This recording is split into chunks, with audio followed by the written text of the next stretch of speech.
বিষ্ণু ইসলাম কখনো অলসতাকে উৎসাহিত করেন নাই, ভিক্ষাবৃত্তিকে উৎসাহিত করেন নাই, তিনি পরিশ্রমকে এপ্রিশিয়েট করেছেন। এক সাহাবী রাদিয়াল্লাহু তাআলা আনহু এসে বললেন, ইয়া রাসূলুল্লাহ, আমাকে কিছু দান করেন, আ'তিনি শাইআন। বিষ্ণু বললেন, তুমি ভিক্ষা করো, তোমার ঘরে কিছু নাই? সাহাবী বললেন, লা ইয়া রাসূলুল্লাহ, কিছু নাই। বিষ্ণু ইসলাম আবার প্রশ্ন করলেন, কিছুই নাই? সে বলল, হ্যাঁ আছে। কি আছে? একটা জামা আছে, জামা, আর আছে একটা পানি খাওয়ার জগ।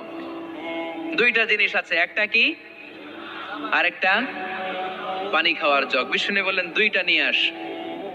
সাহাবী রাদিয়াল্লাহু তাআলা আনহু জামার জগ নিয়ে এসে বিষ্ণু ইসলামের হাতে দিলেন।